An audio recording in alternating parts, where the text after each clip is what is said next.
Hello again, thanks for choosing us. Now, a Bloomberg report indicates a looming fuel shortage in the country as a result of the central bank's rationing of dollars after oil prices surged following Russia's invasion of Ukraine. The monthly fuel import bill for the West African nations jumped from $450 million in May. That's up from the $250 million in January. And that's according to two people who have knowledge of this industry and this matter. The central bank is offering just about $100 million a month at its foreign exchange auctions. Licensed BoG distributors can no longer plug the shortfall in the black market. The people said, asking not to be identified as the matter isn't public yet. But the executive director of the Chamber of Bulk Oil Distributors, Senior Hosi, raised these concerns on Top Story on Joy FM a while ago. Challenges, which is a fact with the foreign currency situation. And the truth is, if that continues, we are going to have challenges with suppliers making products available to Ghana. Just as simple as that, because nobody pays CDs for oil internationally. You need to have US dollars. We actually anticipated these challenges. As a matter of fact, they had gotten tighter much earlier, and under the leadership of our minister, Honorable Matthew and his team, as well as the governor and the other deputy governors and the MP, they've been cooperating with ourselves to address this. So we've got the Bank of Ghana to actually commit a special auction for BDCs, which was not the case. So the central bank has, since I think March thereabout, been taking a very proactive intervention for our market. But that also is limited. They started, I think, with about 250 million. We're doing about 50% of our requirements. And now I think they've scaled down to about 20-25% of our requirements, which would imply BDCs will have to now fall on the open market to meet the rest of the requirements. That has gotten a bit tricky in recent times because we've had challenges with that predictability and certainty.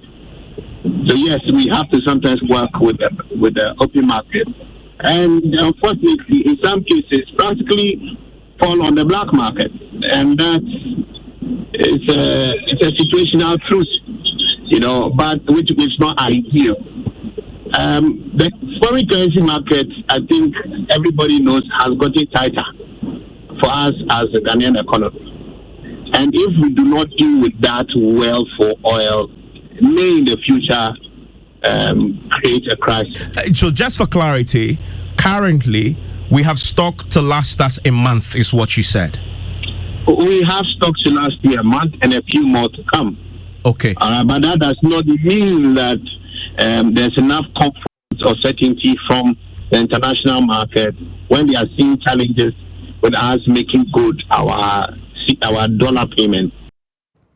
Let's speak now to Duncan Amwa, who is the Executive Secretary at the Chamber of Petroleum Consumers, COPEC. Thank you very much, sir, for your time you're joining us, Prime. So this is not entirely new, except that it is threatening to get worse, as the Bloomberg report suggests, and that's confirmed by the BDCs. You heard Senior Hosi there. What can be done, Mr. Amwa?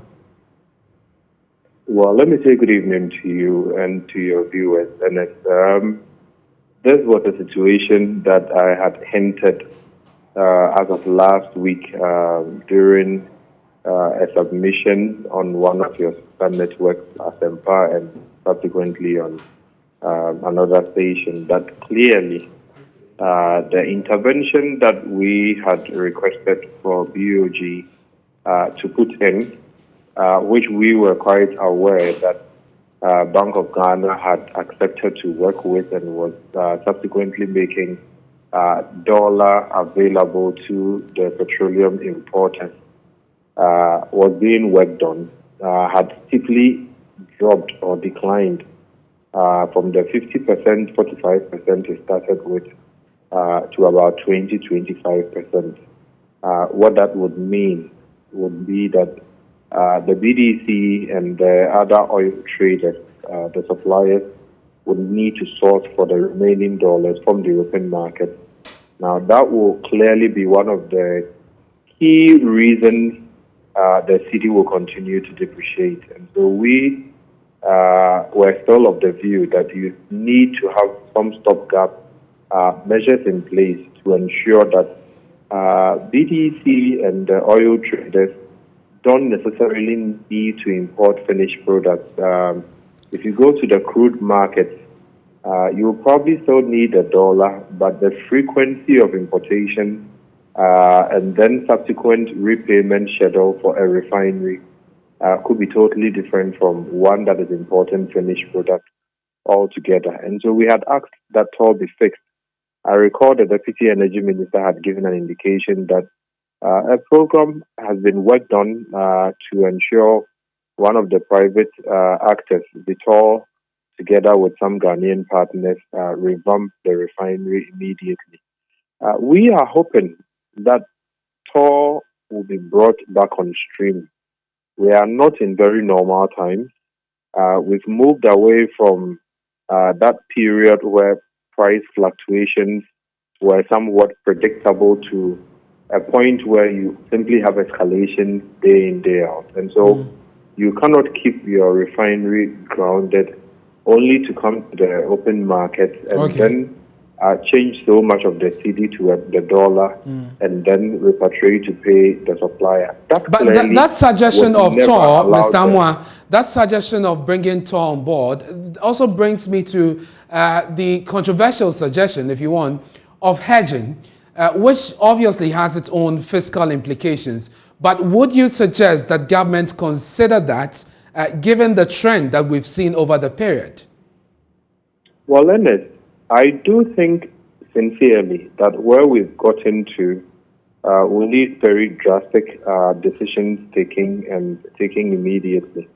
The outlook for international markets between now and December is not one of a decline, is not one of a bearish sentiment, but bullish. Prices are simply likely to inch upwards anyhow you look at it.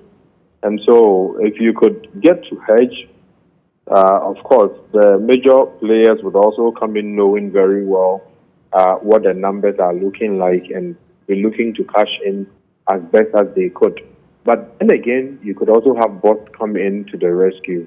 You cannot continue to leave your buffer or your bulk oil storage holder to, at this point in time, this crucial point, continue to behave like a private BDC who trades, buy and sell off. You would need to stock up. How you stock up and what kind of negotiations you go into with the international oil traders simply would hinge on, our preparedness to pay for whatever guarantees we give them. Mr. Amwa, I'm grateful for your time. We'll have to end it here because of time, but I'm grateful for the suggestions that you have made keenly to bring on TOR to mitigate the effect of the international markets, what we are seeing play out internationally. But let's move on.